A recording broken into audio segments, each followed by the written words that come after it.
विद्यार्थियों, हम लोग आधुनिक भारत की बात कर रहे हैं और आधुनिक भारत में इससे पूर्व के व्याख्यानों में मैंने आपको बताया था कि किस तरह की परिस्थितियां और परिदृश्य रहे जिन्होंने भारत का विभाजन किया। लेकिन इसका एक महत्वपूर्ण पहलू अभी शेष है जो आपकी आगे के व्याख्यानों में मैं देने वाली हूँ। वो है जुड़ा हुआ सांप्रदायिकता से। विद्यार्थियों, जब हम सांप्रदायिकता की बात करते हैं तो हमें 16वीं शताब्दी में जाना होगा। 16वीं शताब्दी में आपको याद हो तो हमारे यहाँ ईस्ट इंडिया कंपनी की स्थापना हुई थी और ईस्ट इंडिया कंपनी की स्थापना का जो उद्देश्य था वो यहाँ से व्यापार करना था और यहाँ से व्यापार की महाराजाओं से अनुमति लेकर आगे बढ़ना था।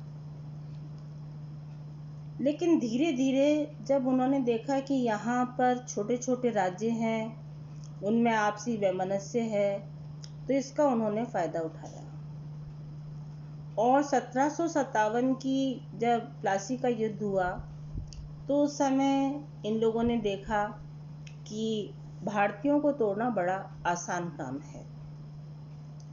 इसके पश्चात अंग्रेज लोग सक्रिय हो गए और उनका मंतव्य स्पष्ट होने लगा कि वो यहाँ पर एक अपना उपनिवेश बनाना चाहते हैं, जिसका मूल उद्देश्य था जो भारत सोने की चिड़िया कहलाता था, वो धन यहाँ से निष्कासित करके ले जाएं और इंग्लैंड के लिए वो एक अच्छे आर्थिक संसाधन जुटा सकें। तो वो यहाँ के भारत देश को एक औपनिवेशिक शासन के अंतर्गत लाना चाहते थे। लेकिन उनकी ये इच्छा कब पूरी हो सकती थी? जब वो यहाँ पर राजनीतिक शासन अपना स्थापित करते। तो औपनिवेशिक शासन के जो मंतव्य थे वो स्पष्ट थे। आपका प्रश्न हो सकता है कि मध्य युग में भी तो मुसलमान आक्रांता आए थे और उन्होंने यहाँ शासन किया था। लेकिन मुस्लिम आक्रांताओं और अंग्रेजों के बीच में एक फर्क था। मुसलमान यहाँ आए, यहाँ आकर उन्होंने शासन किया और यहाँ बस गए। यहाँ का धन वो किसी अन्य देश में लेकर नहीं गए, जबकि अंग्रेजों ने यहाँ का धन जो था उसका निष्कासन किया, मोटी मोटी तनख्वाहें दी, यहाँ के व्यापार को ख़त्म किया, कृषि को ख़त्म किया, लघु कुटीर उद्योगों को समाप्त किया और यहाँ पर पूरी तरह से सत्ता पर काबिज होने का प्रयास किया। तो ये औपनिवेशिक शासन और उसका एक मंतव्य था जिस पृष्ठभूमि की हम लोग बात कर रहे हैं। तो सबसे पहले मैंने आपको पृष्ठभूमि बताई कि यहाँ क्या पृष्ठभूमि थी औपनिवेशिक शासन की। अब आता है कि जब 1857 की क्रांति हुई और बहादुर शाह जफर के नेतृत्व में ये क्रांति संपन्न हुई तो अंग्रेजों ने बुरी तरह से मुसलमानों को कुचल डाला, क्योंकि उस समय मुस्लिम शासन था। लेकिन अंग्रेज लोग ये भी भली भांति जानते थे कि जब तक वो भारत में फूट डालो और राज करो की नीति का पालन नहीं करेंगे, वो अपने मंतव्यों में सफल नहीं हो पाएंगे। इसलिए उन्होंने आगे चलकर मुसलमानों का साथ दिया और उनकी सहानुभूति बटोरने की कोशिश की। इस संदर्भ में मैं एल्फिंस्टन और सर जॉन का नाम लेना चाहती हूँ, जो बड़े खुले तौर पर ये कहा करते थे कि फूट डालो और शासन करो, राज करो। अगर आपको राज करना है तो आपको हिंदू मुसलमानों के बीच में फूट डालनी होगी। तो अब सवाल ये उठता है कि ऐसे कौन से सांप्रदायिक कारक किस तरह से पैदा हुए और अंग्रेजों की क्या नीति रही जिसकी वजह से भारत का विभाजन हुआ और भारत अंततः दो भागों में बंट गया। तो आज मैं आपको सांप्रदायिकता के परिप्रेक्ष्य में भारत विभाजन के कारणों के बारे में बताने जा रही हूँ। तो आता है अपना दूसरा बिंदु कि भारत विभाजन के लिए जिम्मेदार कारक कौन कौन से थे। सबसे पहले मैं लेती हूँ सर सैयद अहमद अली को और उनके अलीगढ़ आंदोलन को। सर सैयद अली अहमद जो थे, उनके जो अलीगढ़ आंदोलन था उसके दो तरह के कारण थे। एक तो प्रत्यक्ष कारण जो सामने थे, उद्देश्य कह सकती हूँ मैं यहाँ कारण की जगह, और दूसरे प्रच्छन्न उद्देश्य जो छिपे हुए उद्देश्य थे। प्रत्यक्ष उद्देश्यों में जो सामने थे उसमें क्या था कि मुसलमानों का उन्हें, क्योंकि अंग्रेज़ों ने दबा दिया था, अंग्रेज़ लोग सल्तनत से जुड़े हुए थे, तो मुसलमानों का सामाजिक, आर्थिक और शैक्षणिक विकास करना, ये उन्होंने उसका एम रखा अपने अलीगढ़ आंदोलन का। लेकिन छिपे हुए उद्देश्यों में क्या था कि अंग्रेजी कृपा और सहानुभूति से आगे बढ़ना और अलगाववाद की भावना को आगे बढ़ाना। इसी संदर्भ में मैं आपको बताती हूँ कि उन्होंने, सर सैयद ने मोहम्मडन एंग्लो ओरिएंटल कॉलेज की स्थापना की। इसका उद्देश्य क्या था? मुसलमानों को ब्रिटिश ताज के लिए उपयोगी प्रजा बनाया जा सके। इस संदर्भ में आपको एक चीज़ और बताना चाहती हूँ कि उन्होंने अलीगढ़ कॉलेज की भी स्थापना की, और अलीगढ़ कॉलेज को चलाने वाले जो प्रिंसिपल्स थे उसमें दो व्यक्तियों का नाम मैं विशेष तौर से लेना चाहती हूँ जो अंग्रेज थे। एक थे आर्चीबोल्ड और दूसरे थे थियोडोर बैक।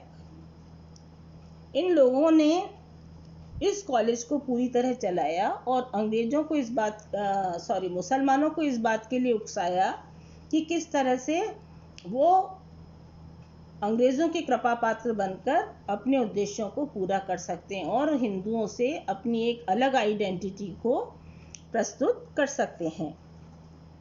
तो इसके लिए उन्होंने सन 1888 में अपने को अंग्रेज़ों के निकट दिखाने के लिए, जब कांग्रेस का निर्माण हुआ तो अलग सर सैयद अहमद खान ने यूनाइटेड इंडियन पैट्रियोटिक एसोसिएशन की स्थापना की। तो ये एक कांग्रेस विरोधी विचारधारा के रूप में थी कि नहीं, मुसलमान इस कांग्रेस के साथ नहीं हैं, इस लड़ाई के साथ नहीं हैं, और वो लोग पैट्रियोटिक हैं, वो देशभक्त हैं, और वो लोग अंग्रेज़ों के साथ हैं। इसी संदर्भ में मैंने जैसे आपको बताया कि मॉरिसन और आर्चीबोल्ड अलीगढ़ के क्रमशः अंग्रेज प्रिंसिपल बने, जिन्होंने मुसलमानों को अंग्रेज़ों के पक्ष में और हिंदुओं के विरुद्ध उकसाने में अत्यधिक महत्वपूर्ण भूमिका निभाई। सर सैयद ने प्रेजेंट स्टेट ऑफ पॉलिटिक्स में लिखा कि हमें ईश्वर की आज्ञाओं के अनुसार ईसाइयों के प्रति निष्ठापूर्ण और मित्रतापूर्ण रहना चाहिए। मतलब ये बराबर दिखा रहे हैं सर सैयद कि वो लोग अंग्रेज़ों के वफादार हैं, निष्ठावान हैं, और ऐसे आदेश उनके जो पैगंबर हैं वो दे रहे हैं उन्हें। इसी संदर्भ में मैं आपको आगे ले जाना चाहती हूँ कि सर सैयद की तो मृत्यु हो गई, लेकिन आर्चीबोल्ड और जो मॉरिसन थे और थियोडोर बैक थे, इन लोगों ने मुस्लिम लीग की स्थापना 1906 में की। इस लीग की स्थापना का क्या काम था कि सरकारी नौकरियों में मुसलमानों को आगे बढ़ाने के लिए उकसाना, और ब्रिटिश अधिकारियों का हमें इस तरह का जिक्र मिलता है जिसमें मॉर्ले और मिंटो के पत्र व्यवहार हमें मिलते हैं, जो मुसलमानों को चुनाव में यथेष्ट स्थान दिलवाने के लिए और सरकारी सेवाओं में आगे बढ़ाने का, उसमें हमें हवाला मिलता है उनके पत्र व्यवहार में कि वो ये आपस में डिस्कशन कर रहे हैं, पत्र व्यवहार कर रहे हैं कि किस तरह से मुसलमानों को नौकरियों में आगे बढ़ाया जा सके। इसी तरह हम देखते हैं कि मुस्लिम लीग की स्थापना में आर्चीबोल्ड की अहम भूमिका रही। जब 35 मुसलमानों का प्रतिनिधि मंडल आगा खां के नेतृत्व में वायसरॉय लॉर्ड मिंटो से 31 अक्टूबर 1906 को मिला, तो इसका जो ज्ञापन बनाया था मुस्लिम लीग स्थापना के लिए, ये भी आर्चीबोल्ड ने ही तैयार किया था। इसमें मुसलमानों के लिए पृथक निर्वाचन की मांग की गई थी। अक्टूबर 1906 में मुस्लिम लीग एक पृथक राजनीतिक दल बन गया। तो आप समझ रहे होंगे कि किस तरह से कांग्रेस के समानांतर एक वर्ग विशेष को खड़ा किया जा रहा है जो हिंदुस्तानियों से पृथक है और अपनी अलग आइडेंटिटी को दिखा रहा है। इसी समय 1909 में एक मॉर्ले मिंटो सुधार कानून पारित होता है। 1909 के एक्ट के नाम से भी ये जाना जाता है। इस कानून के आधार पर मुसलमानों को चुनाव में उनकी संख्या के अनुपात से भी अधिक सीटें मिली। जब ये कानून बन गया तो जितनी मुसलमानों को चुनावों में सीटें देने का वायदा था उससे भी बहुत ज़्यादा अनुपात में सीटें मिली। और इससे क्या हुआ कि मुसलमान जो लोग थे वो ब्रिटिश सरकार के परम भक्त बन गए। उन्हें लगा कि अंग्रेज़ जो ऐसे हैं जो उनको आगे बढ़ाना चाहते हैं, उनको अलग से राजनीतिक लाभ देना चाहते हैं और उनके परम हितैषी हैं।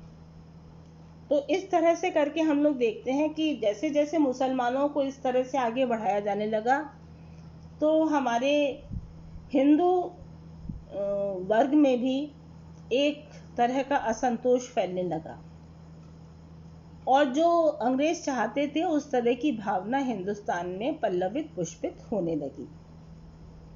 इसी संदर्भ में हम लोग देखते हैं कि धार्मिक उन्माद बढ़ा और हिंदू महासभा की स्थापना हुई। ये 1907 में हुई। 1906 में मुस्लिम लीग की स्थापना होती है।